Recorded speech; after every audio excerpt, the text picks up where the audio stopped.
എല്ലാവർക്കും നല്ലൊരു ദിവസം ആശംസിക്കുന്നു പ്രാർത്ഥനയോടെ. ഒരുമിച്ച് കഴിക്കൽ. ദിവസമായില്ലേ റോഷി നമ്മൾ ഒരുമിച്ച് ഒരുപാട് ദിവസമായില്ലേ തോരണില്ല ഇപ്പം എടുത്തോണ്ടിരാം.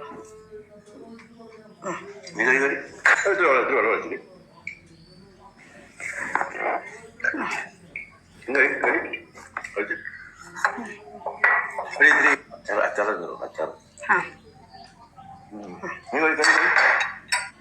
മീൻകറി ഉണ്ടോ? മീൻകറി ഉണ്ടോ? മീൻകറി ഉണ്ട്.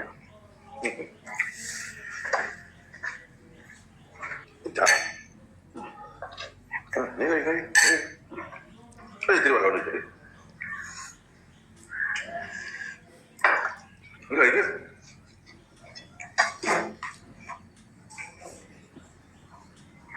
എന്റെ ദൈവം ഒരുമിച്ചിരുന്ന് കഴിക്കാൻ വന്നതാ. Download ShareChat. ഇത് കണ്ടപ്പോൾ ഞാൻ ഒരു കാര്യം ഓർക്കുകയാണ്. ഈ ലോകത്ത് കുറേ ഭർത്താക്കന്മാരുണ്ട്. അവർക്ക് വെള്ളം എടുക്കാനായാലും ഒരു കുപ്പിയിൽ നിന്ന് ഇത്തിരി വെള്ളം എടുത്ത് ഒഴിക്കുക, അല്ലെങ്കിൽ മുന്നിലിരിക്കുന്ന ഒരു സാധനം എടുത്ത് അവനവൻ്റെ പ്ലേറ്റിലേക്ക് ഇടുക, അതൊന്നും ചെയ്യാണ്ട് എല്ലാം ഭാര്യമാരോട് പറയുന്ന, എല്ലാവരെയും അല്ല ഞാൻ പറയുന്ന, അനവധി ഭർത്താക്കന്മാരുണ്ട്.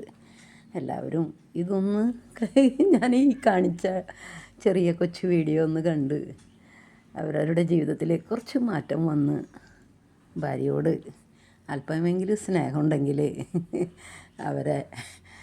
അവരോട് ഇതേ രീതിയിൽ ഭക്ഷണം കഴിക്കുന്ന നേരത്ത് ഇതേ രീതിയിൽ പെരുമാറാതെ ശ്രദ്ധിക്കുക.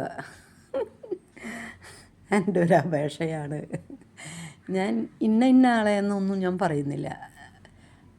ഇതേ രീതിയിൽ പ്രവർത്തിക്കുന്ന കുറച്ച് ഭർത്താക്കന്മാരൊക്കെ ഉണ്ട് എനിക്കറിവുള്ളത്.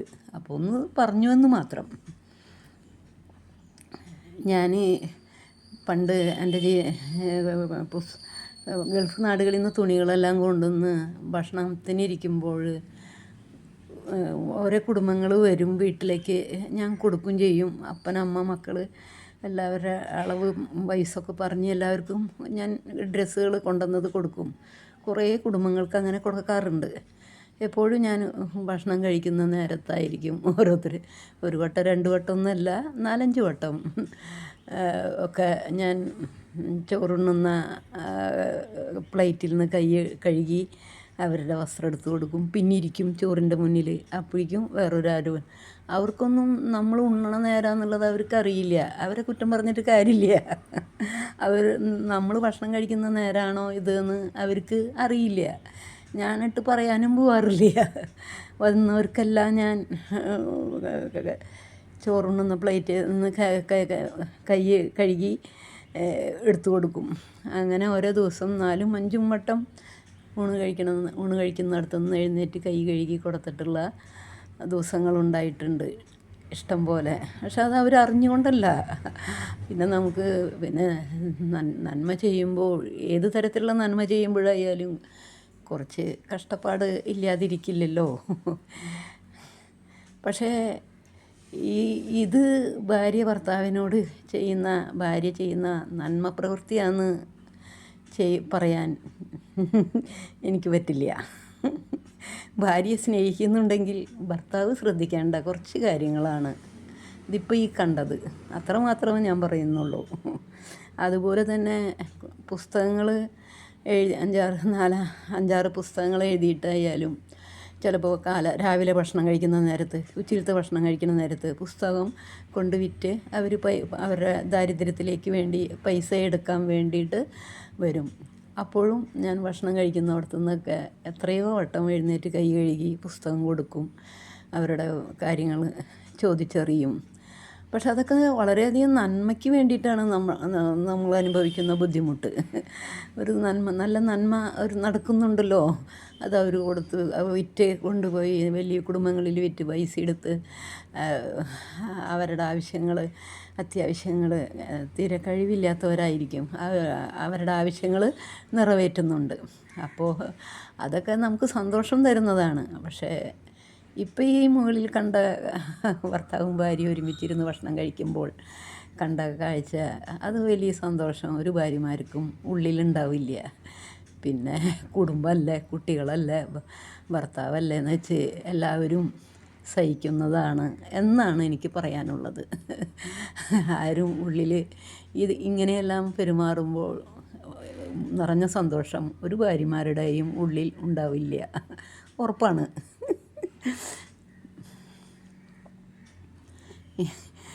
ആരുടെയോ ഒരു ഇത് ഫോർവേഡ് ഞാൻ കണ്ടതാണ്, ഇത് ആരോ വിട്ടത്. അപ്പോൾ എനിക്കിത് പറയണമെന്ന് തോന്നി.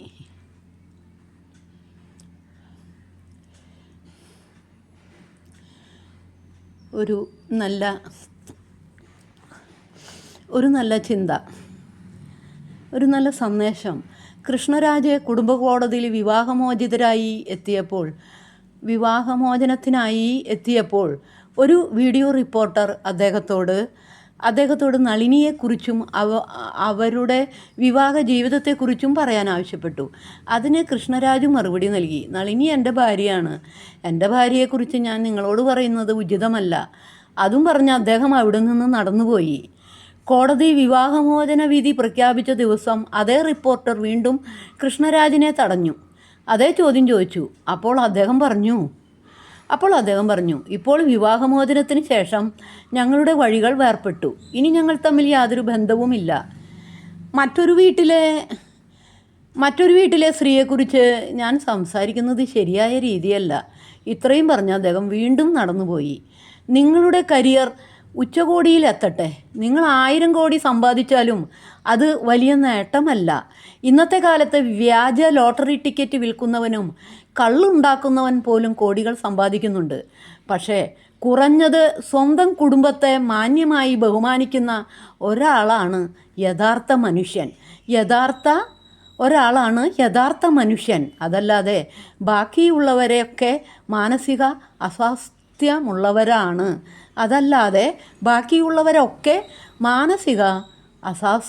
അസ്വാസ്ഥ്യമുള്ളവരാണ്.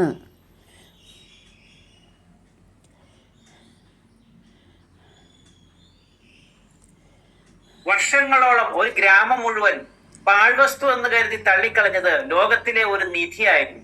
നിങ്ങൾ നിങ്ങളെ തന്നെ വില കുറച്ച് കാണുന്നുവെങ്കിൽ ഈ കഥ നിങ്ങൾക്കുള്ളതാണ്. ചൈനയിലെ ഒരു പുരാതന ഗ്രാമത്തിൽ പഴക്കമേറിയ ഒരു ബുദ്ധപ്രതിമയുണ്ടായിരുന്നു. കാണാൻ വലിയ ചന്തമില്ലാത്തതും കളിമണ്ണുകൊണ്ട് നിർമ്മിച്ചതുമായ ബുദ്ധപ്രതിമയ്ക്ക് ആളുകൾ വലിയ വില കൽപ്പിച്ചിരുന്നില്ല. ഗ്രാമവാസികൾക്ക് അത് വെറും ഒരു മൺപ്രതിമ മാത്രമായിരുന്നതിനാൽ വർഷങ്ങളോളം വെയിലും മഴയുമേറ്റ് ആ പ്രതിമ നാശത്തിന്റെ വക്കിലെത്തിയിരുന്നു. കാലങ്ങൾക്ക് ശേഷം ഗ്രാമം നഗരമായി വളർന്നപ്പോൾ നഗരാസൂത്രണത്തിന്റെ പേരിൽ ആ പ്രതിമ മറ്റൊരിടത്തേക്ക് മാറ്റാൻ അധികാരികൾ തീരുമാനിച്ചു. നഗരത്തിന്റെ തിരക്കുകൾക്കിടയിലൂടെ ആ പ്രതിമ മാറ്റുന്നതിനിടയിൽ അപ്രതീക്ഷിതമായി ഒരു വിള്ളൽ അതിൽ സംഭവിച്ചു. പരിഭ്രമിച്ചു പോയ പുരോഹിതന്മാർ ആ വിള്ളലുകൾക്കിടയിൽ എന്തോ ഒന്ന് അസ്വാഭാവികമായി കണ്ടു. കളിമണ്ണിന്റെ പാടുകൾക്കിടയിലൂടെ വെളിച്ചമടിച്ചു പരിശോധിച്ചപ്പോൾ എന്തോ ഒന്ന് തിളങ്ങുന്നതായി കണ്ടു. അവർ ജിജ്ഞാസയോടെ കളിമണ്ണ് പതുക്കെ അടർത്തി മാറ്റി. ഒടുവിൽ അവിടെ തെളിഞ്ഞു വന്നത് ലോകത്തെ തന്നെ അത്ഭുതപ്പെടുത്തിയ ഒരു കാഴ്ചയായിരുന്നു. പത്തരമാറ്റ് തങ്കം കൊണ്ട് നിർമ്മിച്ച അതിമനോഹരമായ ഒരു ബുദ്ധപ്രതിമ. പൗരാണിക കാലത്ത് ശത്രുക്കളുടെ ആക്രമണത്തിൽ നിന്ന് സ്വർണ്ണ പ്രതിമയെ സംരക്ഷിക്കുന്നതിനായി സന്യാസിമാർ അതിൽ കളിമണ്ണ് പൂശി രൂപം മാറ്റിയിരുന്നു. കാലക്രമേണ പ്രതിമയെ സംരക്ഷിച്ചിരുന്നവർ കാലയവനികയ്ക്കുള്ളിൽ മറഞ്ഞു. ഉള്ളിലെ ആ തങ്ക പ്രതിമയെ കുറിച്ച് പുതുതലമുറയ്ക്ക് അറിവില്ലാതായി മാറി. ഗ്രാമം മുഴുവൻ പുറത്തെ കളിമണ്ണാണ് സത്യമെന്ന് കരുതി ജീവിച്ചു. ജീവിതവും അതുപോലെയാണ്. ലോകം കാണുന്നത് ഒരുപക്ഷെ പുറത്തെ കളിമണ്ണായിരിക്കാം. ഉള്ളിന്റെ ഉള്ളിലെ സ്വർണത്തിന്റെ മൂല്യം അറിയണമെങ്കിൽ പുറത്തെ കളിമണ്ണ് അടർത്തി മാറ്റിയേ മതിയാകൂ. ലോകത്തിന്റെ പരിഹാസവും നമ്മുടെ ഭയവും കളിമണ്ണ് രൂപത്തിൽ നമ്മെ മൂടപ്പെട്ടിരിക്കുകയാണ്. ഈ പുറംചട്ട തച്ചുടച്ചെങ്കിൽ മാത്രമേ ഉള്ളിലെ തങ്കത്തിന്റെ തിളക്കം കാണാനാകൂ. ഓരോരുത്തരുടെയും യഥാർത്ഥ രൂപം കാണണമെങ്കിൽ മറ്റുള്ളവർ നമ്മളെ കുറിച്ച് പണിതുവച്ച കപട രൂപം നമ്മൾ തന്നെ തകർക്കേണ്ടി വരും. കളിമണ്ണിന്റെ പുറന്തോടിനാൽ മറഞ്ഞിരിക്കുമ്പോഴും സ്വർണത്തിന്റെ മൂല്യം കുറയുന്നില്ല. പക്ഷെ പലപ്പോഴും അത് തിരിച്ചറിയണമെങ്കിൽ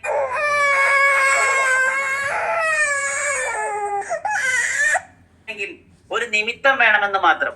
വീഡിയോ ഇഷ്ടപ്പെട്ടാൽ ഷെയർ ചെയ്യാനും ലൈക്ക് ചെയ്യാനും സബ്സ്ക്രൈബ് ചെയ്യാനും മടിക്കരുത്. നിങ്ങളുടെ പ്രതികരണങ്ങളാണ് എന്റെ മോട്ടിവേഷൻ. Thank you.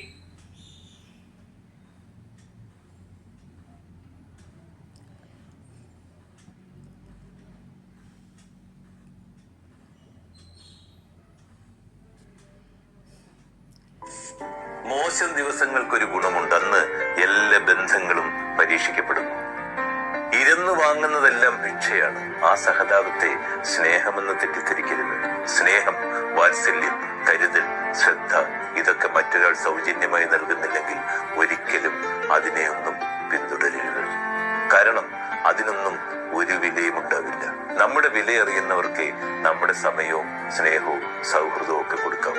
അതിനൊന്നും ഒരു ചെറിയ വില പോലും കൽപ്പിക്കാത്തവർക്ക് കൊടുക്കാനുള്ളതല്ല അതൊന്നും. നമ്മൾ ആരാണെന്ന് നമുക്ക് നന്നായി അറിവുള്ളിടത്തോളം കാലം കൂടെ നിൽക്കുക എന്ന യാചനയുമായി മറ്റുള്ളവരുടെ പുറകെ പോകാതിരിക്കുക. നമ്മളെ അക്സെപ്റ്റ് ചെയ്യുന്നവർക്ക് കൂടെ നിൽക്കാൻ യാചനയുടെ ഒന്നും ആവശ്യമില്ലല്ലോ. ഉപേക്ഷിക്കപ്പെട്ടിടത്ത് അപേക്ഷിക്കാൻ നിൽക്കാതെ തിരിച്ചു നടക്കാൻ ധൈര്യം കാണിച്ചാൽ ഒരു കാലത്തിനപ്പുറം നമ്മൾ ഇന്നെടുത്ത തീരുമാനത്തെക്കുറിച്ച് അഭിമാനിക്കാൻ കഴിയും.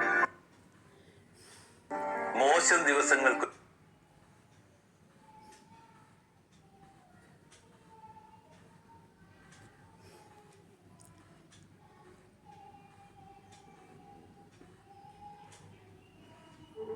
ഒരിക്കൽ അധ്യാപിക ക്ലാസ്സിൽ ഒരു ചോദ്യം ചോദിച്ചു.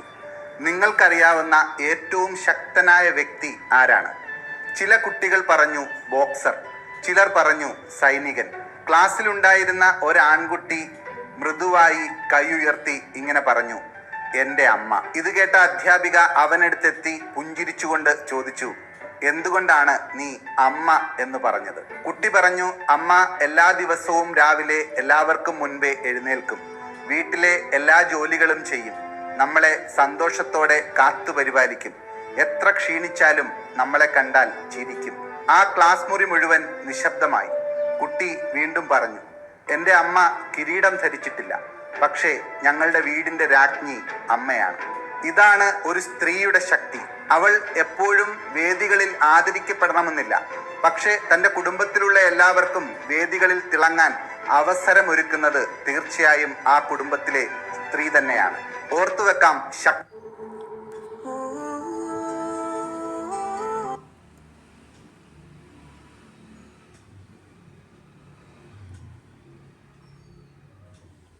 കുടുംബ ജീവിതത്തിൽ പലപ്പോഴും തകർച്ചകൾ വരും. എല്ലാം തീർന്നു എന്ന തോന്നലുണ്ടാകാം.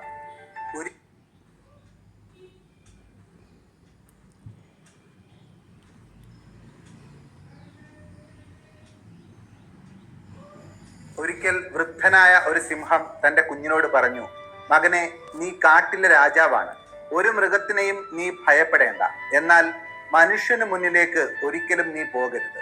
സിംഹക്കുഞ്ഞ് അതിശയത്തോടെ ചോദിച്ചു, മനുഷ്യനെ എന്തിനു പേടിക്കണം? അച്ഛൻ്റെ മറുപടി ഇങ്ങനെയായിരുന്നു, മറ്റെല്ലാ മൃഗങ്ങളും ശക്തി കൊണ്ടാണ് പോരാടുന്നത്, എന്നാൽ മനുഷ്യൻ ബുദ്ധി കൊണ്ട് പോരാടും, ബുദ്ധി ശക്തിയെ ജയിക്കും. കുറച്ചു ദിവസങ്ങൾക്ക് ശേഷം ആ വൃദ്ധ സിംഹം മരണപ്പെട്ടു. ആ കുഞ്ഞ് പതിയെ വളർന്ന് ഒരു കരുത്തുറ്റ സിംഹമായി തീർന്നു. ഒരു ദിവസം അവൻ ചിന്തിച്ചു, ഞാൻ കാട്ടിലെ രാജാവാണ്, മറ്റെല്ലാ മൃഗങ്ങളും എന്നേക്കാൾ ദുർബലരാണ്, എന്നാൽ ഞാൻ മനുഷ്യനെ പേടിക്കണം എന്ന് അച്ഛൻ പറഞ്ഞത് എന്തിനാണെന്ന് ഇതുവരെ മനസ്സിലായി. അങ്ങനെ ഒരു ദിവസം അവൻ മനുഷ്യനെ തേടി പുറപ്പെട്ടു. വഴിയിൽ വെച്ച് അവനൊരു കഴുതയെ കണ്ട് ഇപ്രകാരം ചോദിച്ചു, നീ മനുഷ്യനാണോ? കഴുത മറുപടി നൽകി, പ്രഭോ, ഞാൻ ഒരു കഴുതയാണ്, മനുഷ്യനുമായി എനിക്ക് യാതൊരു ബന്ധവുമില്ല. മുന്നോട്ട് നീങ്ങിയ സിംഹം വഴിയിൽ വെച്ച് ഒരു കുരങ്ങിനെ കണ്ടു. അതിനോടും ചോദ്യം ആവർത്തിച്ചു, നീ മനുഷ്യനാണോ? കുരങ്ങൻ മറുപടി നൽകി, ഞാൻ മനുഷ്യനല്ല, മനുഷ്യന് മുന്നിൽ നമ്മളൊക്കെ വെറും ബലഹീനരാണ്. ഇത് കേട്ട സിംഹം ആശയക്കുഴപ്പത്തിലായി. ഈ മനുഷ്യൻ എങ്ങനെ ഇരിക്കുമോ എന്തോ അവൻ ചിന്തിച്ചു. കുറച്ചു ദൂരം മുന്നോട്ട് പോയപ്പോൾ സിംഹം ഒരു മരം വെട്ടുകാരനെ കണ്ടു. അയാൾ വളരെ ക്ഷീണിതനായിരുന്നു, തീരെ വലിപ്പം കുറഞ്ഞ ആളുമായിരുന്നു. സിംഹം ചിന്തിച്ചു, ഇവനെ കണ്ടിട്ട് യാതൊരു പ്രത്യേകതയും ഉള്ളതായി തോന്നുന്നില്ല, ഇതായിരിക്കുമോ മനുഷ്യൻ? പതുക്കെ അയാളുടെ അടുത്തേക്ക് ചെന്ന് സിംഹം ചോദിച്ചു, നീ മനുഷ്യനെ കണ്ടിട്ടുണ്ടോ? മരം വെട്ടുകാരൻ മറുപടി നൽകി, ഞാൻ തന്നെയാണ് മനുഷ്യൻ. സിംഹം അട്ടഹസിച്ചുകൊണ്ട് പറഞ്ഞു, ഇത്ര ദുർബലനായ നീയാണോ മനുഷ്യൻ? എന്റെ മുന്നിൽ നീ വെറും നിസ്സാരനാണ്. മരമെട്ടുകാരൻ മറുപടി നൽകി, ഇതിൽ ശക്തിയുടെ കാര്യമൊന്നുമില്ല, ബുദ്ധിയുടെ കാര്യമാണുള്ളത്. എന്നെ തിരിച്ചറിയുന്നതിൽ നീ തെറ്റു ചെയ്യുകയാണ്. സിംഹം കോപത്തോടെ ഗർജിച്ചു. ഇല്ല, ഞാൻ വിശ്വസിക്കുകയില്ല, അവൻ പറഞ്ഞു. അപ്പോൾ മരമെട്ടുകാരൻ പറഞ്ഞു, നമുക്കൊരു കാര്യം ചെയ്യാം, ആരെയെങ്കിലും ഒരാളെ വിളിച്ച് ഇക്കാര്യത്തിൽ ഒരു തീരുമാനമാക്കാം. പക്ഷേ അതുവരെ നീ ഓടിപ്പോകാതിരിക്കാൻ ഞാൻ നിന്നെ കെട്ടിയിടാൻ പോവുകയാണ്. അഹങ്കാരത്തോടെ സിംഹം അതിന് സമ്മതിച്ചു. ഞാൻ എവിടെയും ഓടിപ്പോകില്ല, നിങ്ങൾക്ക് എന്നെ കെട്ടിയിടാം, അവൻ പറഞ്ഞു. മരംവെട്ടുകാരൻ ശക്തമായ ഒരു കയറുകൊണ്ട് സിംഹത്തെ കെട്ടിയിട്ടു. അതിനുശേഷം വലിയ ഒരു വടിയെടുത്ത് അതിനെ തലങ്ങും വിലങ്ങും മർദ്ദിക്കാൻ തുടങ്ങി.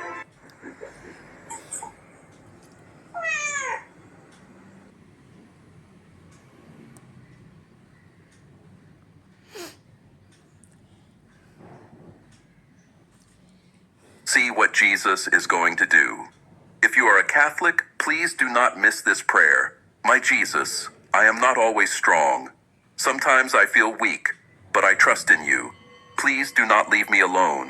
You are my only hope. I know that as long as you are by my side, I can overcome all difficulties. If you love Jesus and are not ashamed of him, share this prayer with a friend, and you will see what Jesus is going to do. If you are a Catholic, please do not miss this prayer. My Jesus, I am not always strong.